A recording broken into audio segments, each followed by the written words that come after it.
We're talking everything from Your Friends and Neighbors Season 2, Episode 4. Ash is doing a little bit of the old booger sugar, and Coop's getting the money into Excelsior. Plus, guys, let's just be real. It takes a lot more time to put up a fence. There's permits and like all kinds of things. We've really lost the plot. We're going to talk about all that and more on an episode of Unbinged, starting now.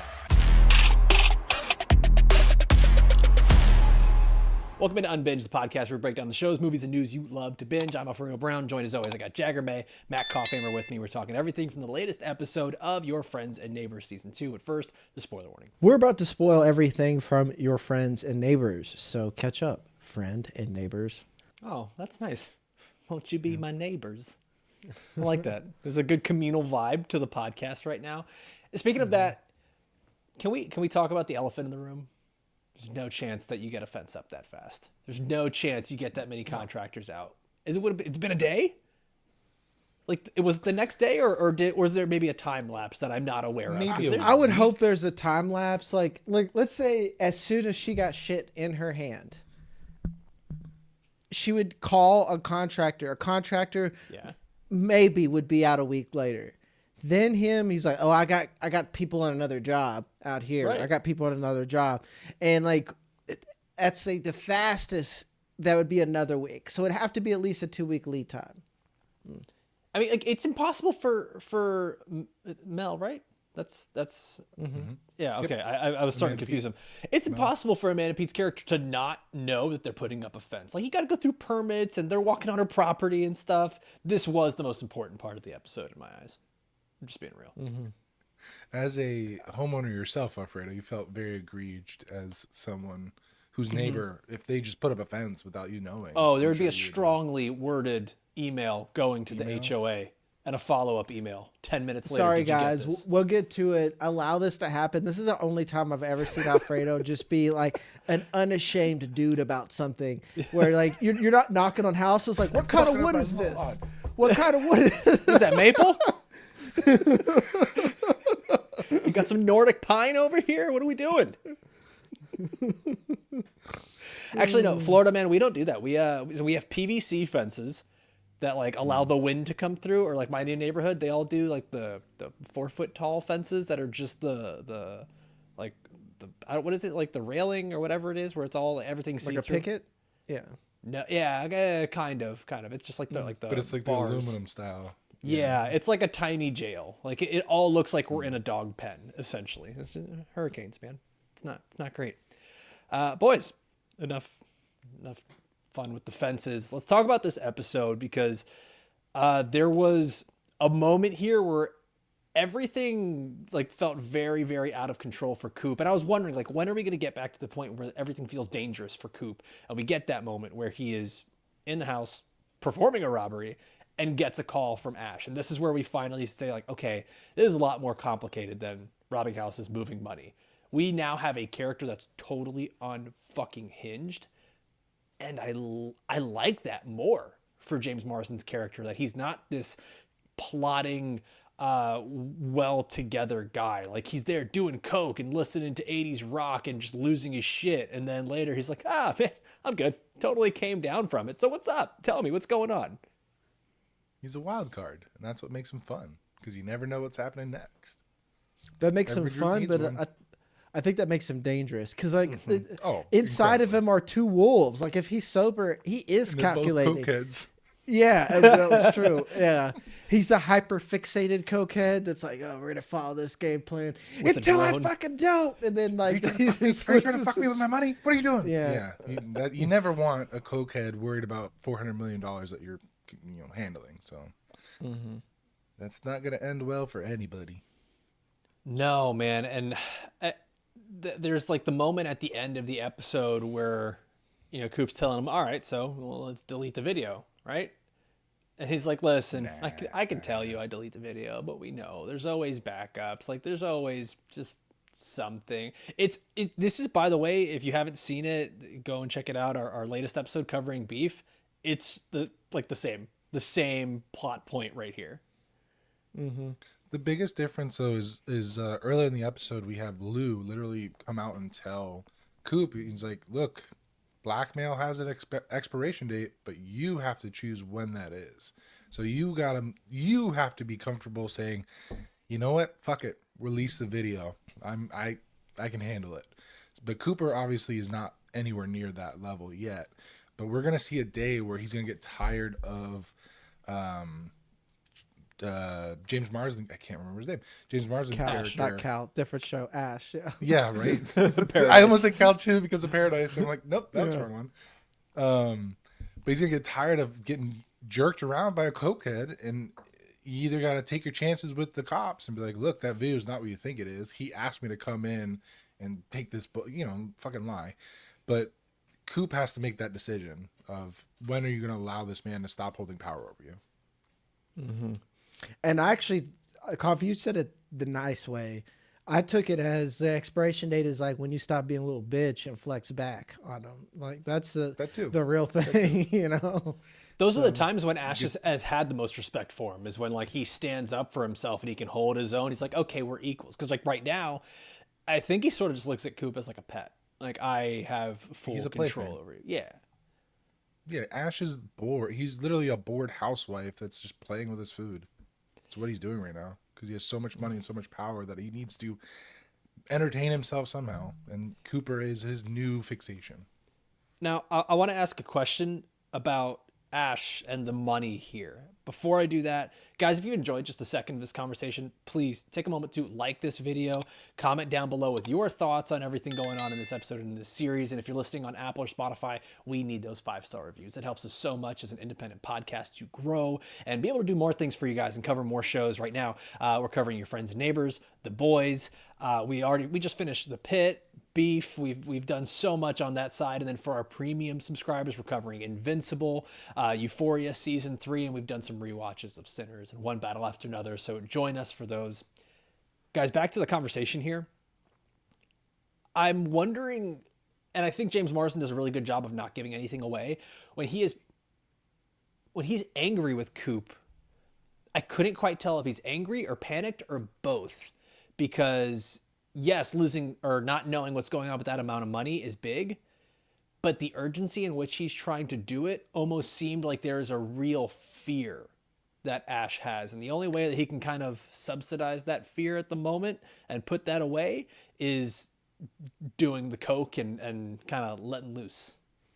That's not his money. That's a fact. We can all agree that's not his money. Like I thought that was just like that. I thought that was already established. Like a given. Obviously he has his he already has his own. But Alfredo, you could be right, all these things, but I think it's just as likely as it's not any of that. It's not that deep. And I mean that he's really paranoia. That's what I'm saying, dog. It's even worse that he just can't stop thinking about it. Like let's say that I've done cocaine before, and you just sit there hypothetically, and you linger on a stupid thought, and you can't handle it. I do cocaine, and that's suddenly the time that I want to get my cable management done for all my stuff, you know? It's sort of like in college when everyone is taking Adderall, and they're like, make sure you're actually doing the assignment you need to do when the Adderall hits. Not deep cleaning your apartment for 14 hours? Yes. There you go. Yeah, like Adderall is classic. Oh, I did none of the mission. I just did nothing but side quests. Where'd I get all this loot from? I'm the worst gamer because I never do any of the side quests. My brain is like, what's the mission? I've got to fit. I know. My wife judges me so hard because she crushes it in Breath of the Wild. She loves all the Zelda games, and she will do every single side quest, collect every single thing, know every bit of the story. I'm just like, gotta save the princess. Eyes on the prize. Keep the mission at hand. See, but the fun part is you do all the side quests, so by the time you get back to the main story, you're so overpowered, you just walk through it, and then you feel like a god. I know, man. I don't have the patience for that shit. That's the key there. I cherry pick. I go online. I'm like, if I do this side quest, what do I get from it? What's the best loot to win? Yeah. I'm the guy that skin. I'm good. Yeah. I'm the guy that when I was playing Pokemon as a kid, like I would get to the Elite Four and all of my Pokemon were way too weak. and I would just get housed level 40. in seconds. Like my level 40 Charizard was just getting absolutely waxed, and I'd be like, all right, well, I gotta go figure this out. I still just I walk into the Elite Four. I've got 3 level 70s and then a bunch of HM slaves. Didn't like that. Well, that's what they're called because they're the ones that you gotta like learn strength and fly and like rock, brick break and bullshit. I don't know, just calling them slaves is nuts. Them. They're called travel Pokemon. That's the actual term. Oh, I'm sorry. I'm from the 90s. Yeah. Okay. I don't know, man. 90s isn't an excuse for calling anyone slaves. They're Pokemon. They're digital. They're little digital things. Don't you dare say they're digital monsters. Don't you dare step on Digimon like that. They're pocket monsters. Damn, it really made cough. I'm not gonna say what you said while we were recording. When Coop goes into the house to rob. Yeah, that family. Right. Whoops. Yeah. But you can tell with the relationship right now, like Elena is not only frustrated but super suspicious, and we're kind of just waiting for this, this simmering pot to boil over at some point. And I think that's what we're going to end up with the season, where it's like you're going to have the Ash subplot, the Elena subplot, and then everything going on with his kids, and potentially like even the Excelsior. Like that's kind of another thing where he's like back into the field of his old job. All these different things are going to converge at one point where Coop's going to be pretty fucked. Elena's going to pull a job without him, and it's going to go wrong. And then he's either going to have to try to save her or he's going to get implicated somehow. It's like any relationship. If you're not honest and there's not open communication, like eventually that person's probably going to turn on you or start just living life without you. Coop is that freelancer that's got too many jobs that like him too much, and he's not doing a good job at either of them. So been there. Never half-ass 2 things, whole ass 1 thing. Yep, Ron Swanson. There you go. Yes, sir. Boys, is there anything cooler? Or I don't know, cooler, but what would you do if you find a secret room filled with Ozempic and fillers? What are we doing? Taking pictures. Not snitching. That's blackmail material. Okay, I like the spectrum of responses here. How are you gonna blackmail him? What are you doing? Is that just like insurance? Yeah, like he did with what's her name, where he took pictures of the SAT scores. Like you take picture evidence so you can have it in your back pocket. So if you ever need to fuck them over, or if they ever try to fuck you over, you'd be like, oh, well, what about this secret clinic you're running out of your basement? Yeah. Same thing that he did with his lawyer, where he blackmailed his lawyer because he saw her fucking her daughter's boyfriend.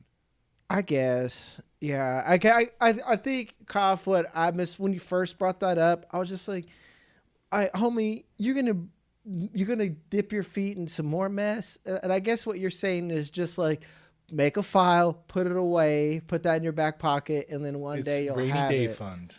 Yeah. Exactly. This is you have a little bit of dirt on everyone. Varys, yeah. Right. This is the Varys Game of Thrones logic, where he realized very quickly, like, stealing stuff is fine, like you make money that way, but the really important thing is the information that you gather by stealing their fucking letters.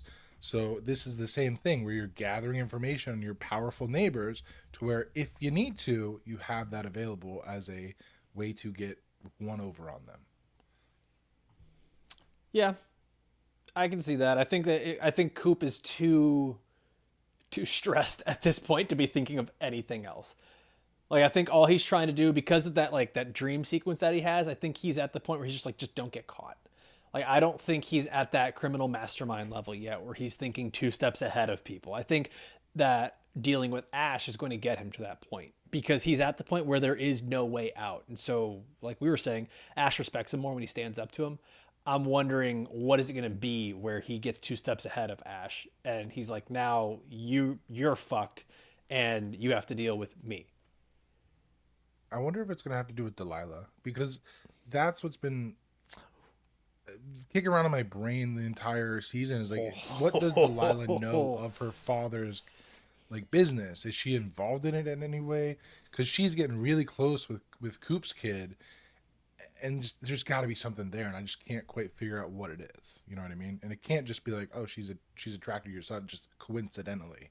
Like, I feel like there's something. Cops literally said Coop's son is too ugly to find love. Like, where's the poop? Where's the? I'm not saying he's too ugly. I'm just saying, like, the way she went after him felt very targeted. You know what I mean? Because he already had a girlfriend. What if it's just like I have a cute neighbor who plays guitar? Maybe. I'm just saying. Or drums. He plays drums. Something feels suspicious. I think it could be. I think, and we talked about this. Like, I think there's some definite imagery with her name being Delilah. I also, that's a biblical reference, by the way, for people. I do think you're right in that it's targeted, but I also think it could just be happenstance. It's sort of like, she seems, and I mean this in the most innocent way of possible, she seems like the predator and he is the prey. Like, she just sort of saw like the weak one in the pack, and that's what she's attracted to. And I think it just helps that they're all in the same sandbox. You know, like, my dad knows your dad, you're another rich kid, there's some relatability here. You seem sort of like the easiest one of the group to pick off. Definitely possible. Do you think so? She's running her own game, is what you're saying? Like, it's like not even like a daddy-daughter business. Like a mean. I think it wouldn't surprise me if, as a teenager, like, teenagers do this, man. Like, they find any little place that they can to sort of regain some of their power or have some of their own autonomy. And so, while it might be super fucked up, where she finds her own autonomy is messing with boys, whether being a homewrecker. And I don't want to jump to that, but like, teenagers do that with anything. Like, I'm talking about like the teenager that I live with. Like, she'll fucking be ungrateful about the food that's getting served for dinner or the lunch at school. So she'll Uber Eats something. And like, that is her way of controlling her own life. It's a small scale thing, but like, kids love to do that every chance they get. It wouldn't surprise me. That gives me an idea. They're fucking terrorists. They really are, man. They really are. That gives me an idea. If that is the case, right, where Delilah's just playing her own fucked up game, like by her, like on her own for entertainment, and she does end up hurting this kid's like heart, Tori could go after her, and then we could see Tori like beat some ass. Tori's on her bad bitch tour right now, and like, I'm kind of in. I remember first season, I was like, okay, Tori's cool. Actress is good. This season, I'm like, I want to see what she's made of. She's going to fight somebody. I think it's going to be Delilah. Oh, that's kind of gangster, and I think I'm in. I think I'd love to see that. Honestly, I want the kids to matter more than just their like emotional obstacles. Like, and to be honest, Tori, even just as an emotional obstacle, I like as a character, but those are. What is it? So I'm okay. This seems maybe very far fetched. What if Tori figures out, because she's smart, right? And she's trying to figure out her life. She's living with Coop. I think she's smart enough to figure out what he's doing. And I think that she might be willing to help him in a way to, like, Delilah fucks over the son, Ash is fucking over Coop, and she's going to be willing to help him in a way that's going to get back at all of them. Fuck over Ash. They find their daddy-daughter business, and they start their own daddy-daughter business. They're like, hey, that's a good idea. I'll pimp my daughter out. You kind of went the other way with that, but okay. I had you in the first half there, didn't I? You did. I was like, yes, espionage, yes. And then you're like, and I pimp her out. And I was like, wait, no. Alfredo, though, I think you might be onto something, because with the way Tori's character arc is going, where she's kind of, she doesn't want to go to college. They wrote her that she's not doing anything. Anymore. Yeah. So it would be interesting if this is a mirror of how Coop, it took him, 20 years to realize, like, this is all fucking bullshit. And he has that, like, almost nihilistic viewpoint on life when everything falls apart, where Tori's at that now. Exactly. Tori's at that now. So I wonder if they're going to connect through that, and then they're going to be doing their thievery together, and then Elena may get cut out completely. I don't think you can. I mean, maybe you can, but like, what? Does Elena hold anything over Coop at this point? Like, she just knows, but then she's other than every robbery. Well, she's implicating she herself. has knowledge, but she has no proof. Yeah, she would also implicate herself in that instance. So that's fair. It's possible. That's sort of like the tangled web that everyone is in. Everyone is in some sort of tangled web where like they all lord this information over one another, but they really just implicate themselves with it. Like even Ash has the video. I think Coop's smart enough to know too. It's like, okay, you implicate me on anything. All I have to do is just send one letter, say one thing to the authorities about this money. You're already on an OFAC list. Like, you can't afford to lose that much money. The fact that Ash brought in Coop to even handle his money, that was the worst chess move he could have made. Like, it was. That's actually in of itself. That's how he's getting his way out. Is like, okay.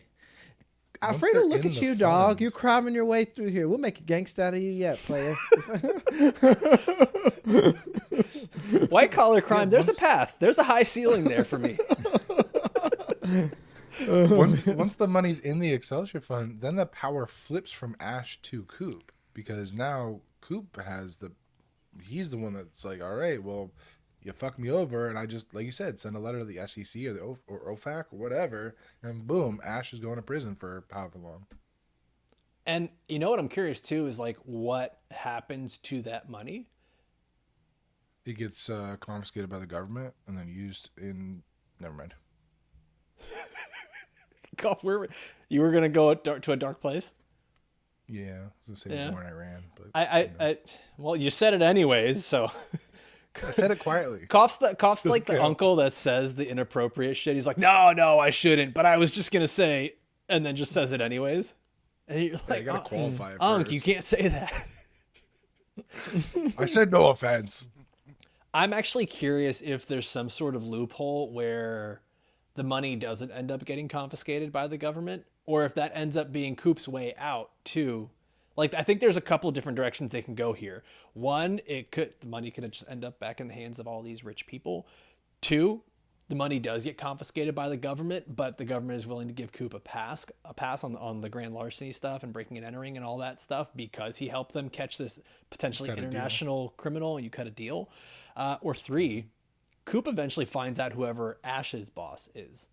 And it would not surprise me. That's what I want. If there's some sort of dirt here. Yeah, like I don't want this to. I feel like if we get to a point where there is an out that is like the authorities, the show's just fucking over. Like that's what you're not doing season 3 of like, hey, I'm back robbing houses. If that's the route it goes, who would you want as a cameo for his boss, for Ash's boss? Patrick Stewart. Ooh, that's a good. I just threw that in there. I was just going full X-Men. Please not Giancarlo Esposito. We've worn that. Oh my God, no, no. I was gonna say a pregnant Helen Mirren myself, but you know. If you want villain Helen Mirren, you got to watch Mobland, man. I don't know the pregnant part though. You know what? It's yeah. The scene of The Office where they're all talking about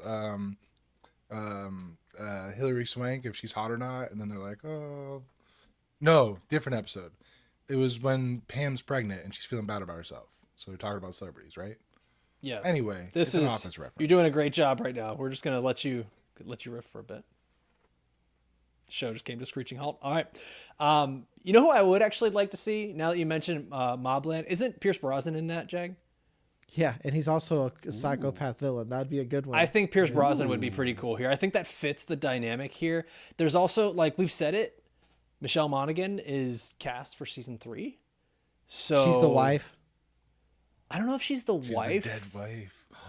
Oh, maybe it's the dead wife. She hasn't been dead, but she's been running things from the shadows. So she's his boss. That'd be gangster, and I'd really love that twist. That would be a cool twist. I mean, it kind of works too, because it would make sense for like, you know, the looks of the daughter and all that. Just throwing that out there. They finally mentioned how she died, and he said that she got sick of his shit. She got sick from lead poisoning, yes. If you know what I mean. Yeah, yes. Exactly. Yeah, arsenic. Yeah. A woman's weapon. Game of Thrones.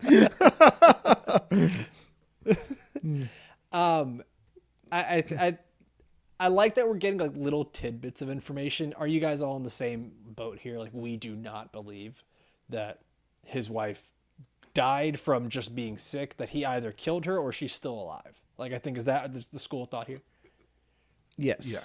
He still wears the ring, so like there's I don't know if that's like a whole look to keep or something. Up appearances? Yeah, exactly. Or like that. This is what a wife with a man with a dead wife would do. Twirl a ring to think about her and shit. Same thing happened in the pit where Dr. Abbott, like the little bit of his exposition and backstory came out in dialogue in a natural way and not like a flashback scene. So, but in this case, I don't think that it's genuine. It's just purely a lie, and it's whether or not he loves her, that's probably true. But what happened to her, I think, is ultimately the big mystery. Like, to me, that's the only thing I think I care about at this point, because I barely understand the crime that's happening. Like season 1 is very straightforward. They're keeping it very I just want to know who ambiguous. I want to know who Owen Ash is and what he's doing, and like in a tangible way. Like, maybe I'm just too stupid for financial crime, guys. Like keep it petty with me, Though if his wife is alive, he's being pretty cavalier with his relationship with Sam.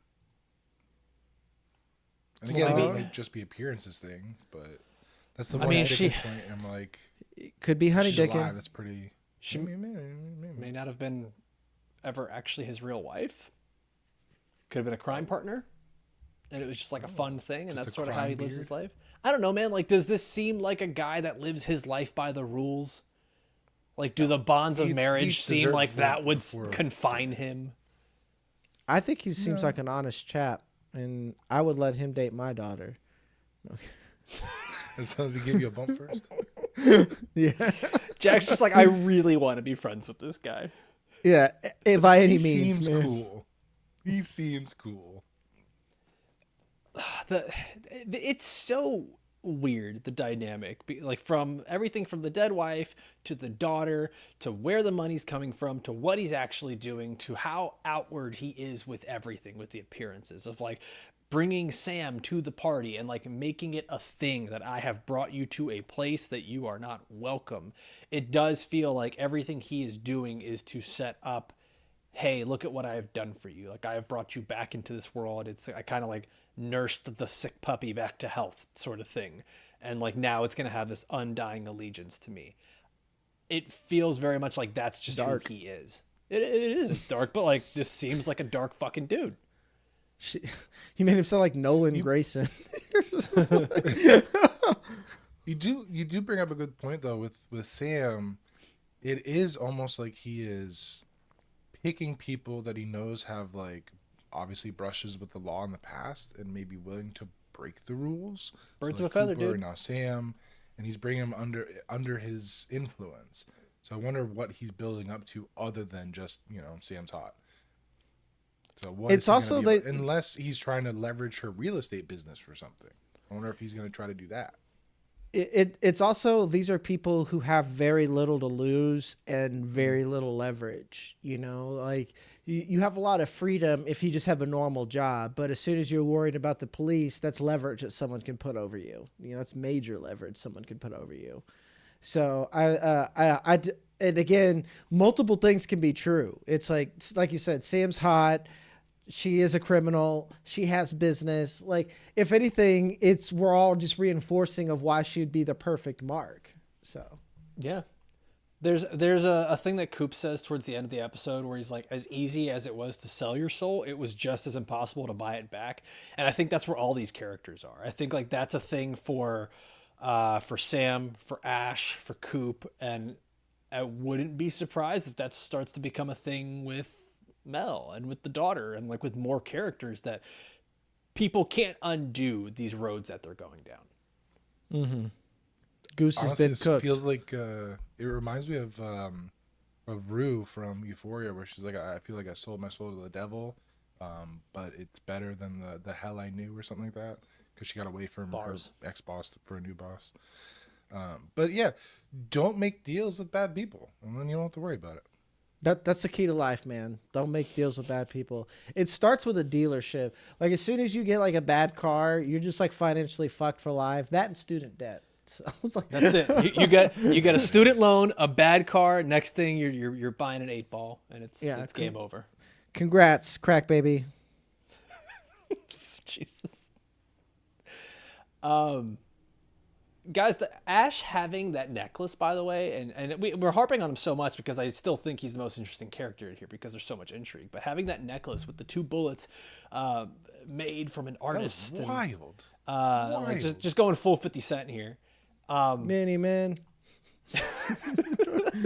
I love his logic though, where he's Reminder. like, I've been shot twice, therefore I am invincible, or no one can kill me.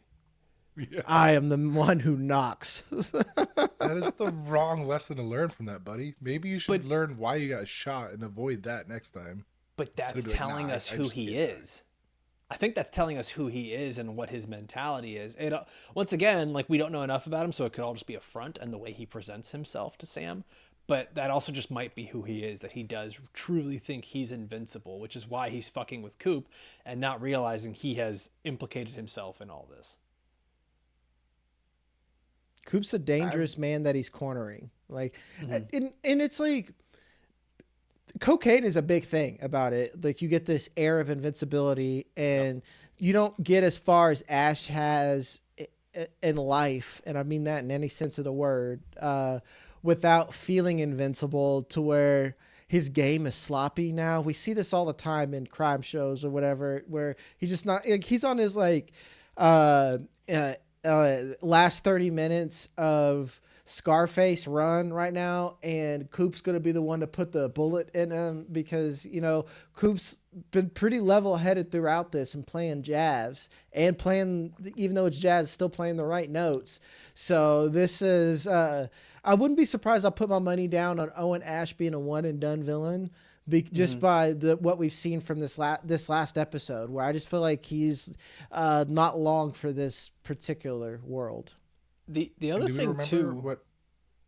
Remember what happened the last time Cooper did cocaine with somebody? Yeah, it was the art dealer. And didn't he punch him out?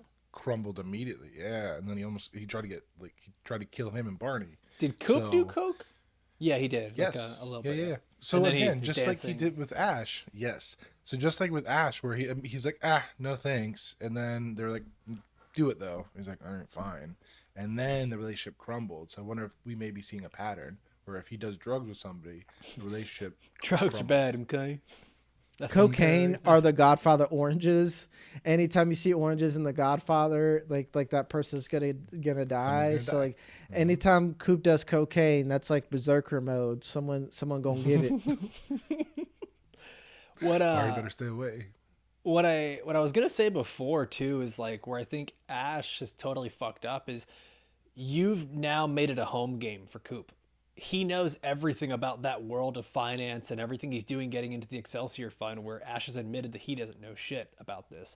He could be lying, but then at the same time, why would he be using Coop then if he actually does know what he's doing? He could just find someone else. So like I really do think that Coop's going to figure out that Ash has lost his leverage here, especially after this episode where he sort of just like freaks out on him. Yeah. Speaking of freakouts, can we talk about Barney and his let's mom-in-law? Do it. Yes. It was a game. Alpha. That guy. Alpha. The wife was just like, take me. She's like, I have never been more attracted to you in my life. Which you had a great comment about that, Alfredo. That would not work in my wife would look at me and she'd say, get the fuck out. And then stab you. Yeah. I can't walk. I've been stabbed. Yeah. That's exactly how that shit would go. We'll get Alfredo a life alert just for when his wife stabs him. Yeah. Like, oh, I've been stabbed and I can't get up. Oh man. Barney took a chance, man. We're starting to see Barney took a chance. Like Barney, he is starting to step up more and more, and I think it's literally the confidence he got from now being a criminal. He's like, I'm a criminal now. I can do things. I got ran over by a car. What can your mom do to me? As we could see, though, from bigger car. Yeah, like for beef, like I don't know if they got Chairman Park money, but anything Just can happen. don't accept any flights to Korea. There you go. Guys, I leave to Korea in 2 days. Please be safe. I'm super. I mean, Korea's not dangerous. We sound dude. racist. I'm super. Korea's Yeah, I was like, fine. I'm super excited to go to Korea. No, Korea's awesome. I've never been, but I've had friends go. If you're Korean, let us know in the comments. What's up? Let me know what I should do in Seoul. Should be fun. Get some laser treatment. Gangnam Style. Dude, yes and yes. Like I'm already doing all these things, man. I'm getting Korean fried chicken. Gabby and I we're getting massages. We're doing skin treatments. We're doing scalp treatments. Jollibees. Yeah. Well, I mean, dude, they got Jollibee here in the States. I don't know if it's but it's not the same. It's like a fake version. Yeah, it's American. It's the American version, which is terrible. I mean, it's good, but it's terrible compared to like international. The place by my old house, man, was always packed. You could not get in there. Like it was just line out the door, which is nuts. Korean fried I chicken. don't know Guys. what the fuck y'all are talking about. Korean fried chicken. It's okay. dope. It's great. It's phenomenal. The trick is cornstarch. Yes, sure. Yeah. Guys, so Coop's sister Allie, she's gonna get fired, right, from her music teaching job? No. She's gonna get reprimanded at the very least because that kid looks soft as shit. And when she told him to shut the fuck up, he looked like he was about to cry. He's not gonna take it well. Life. You think we're getting like the Jake Johnson in 21 Jump Street, where he's the principal and he's like, I am one more gay black kid getting punched in the face away from losing my shit. I've probably. It'll depend because Allie is a newer teacher, so it depends on how strict this school wants to be, right? If they want to make an example of her, she'll get fired, and then she could spiral, and we could see how that affects Coop. I think that's the more interesting route from a storytelling standpoint than her keeping her job, because I love Allie as a character, but she's a bomb waiting to go off, essentially. Yeah, she's being reintroduced into society, essentially, and it's such a delicate situation for her. If you think she's gonna fail, she will cough. Remember that. Jesus Christ. Well, I do think she's gonna fail. So. Matthew double down Kopfhamer. He's on fire today. She wouldn't be an exciting character if there's not the threat of her melting down and taking everybody with her, right? Yeah, that's the thing is like I think we have too many characters right now that are sort of doing the boring storyline on the side to like allow the main storyline to keep going with Coop and Ash, but like even his wife is just sort of she's a crash out right now. She's a crash out, but like what does it mean? Is she just like sweating through her sheets and yelling at the neighbor? She's gonna burn her neighbor's house down. I actually think that's another low-key candidate to potentially join Coop. His wife, Mel? She don't got a job. I'm just throwing it out there, man. She's gonna rob a house today. What if it ends with the season where the entire family's in on it? Got no job. And the family that crimes together stays together. You know what? Yeah. Just Coop walks into the living room with his kids and his wife there. I'm assembling a team. Just goes full Nick Fury. And now they're just all robbing houses together. That's actually season 4. It's going to happen. Just wait for it, guys. It can't happen yet. Little by little. We'll get there. Black it's suit, like the Bat Coop. Flip. It's like the Bat Family, but for thieves. All right. I think this is where we've jumped the shark on the episode. Yeah. We are going to be back again next week. You guys are going to be without me. It's going to be you guys and Sam replacing me. I'll be in Korea for a bit, so you're going to have a different team that you'll be listening to for these episodes. But as always, I want to thank everybody for watching and listening all the way through. For myself, for Jag, for Koff. We'll see you next time. Adios.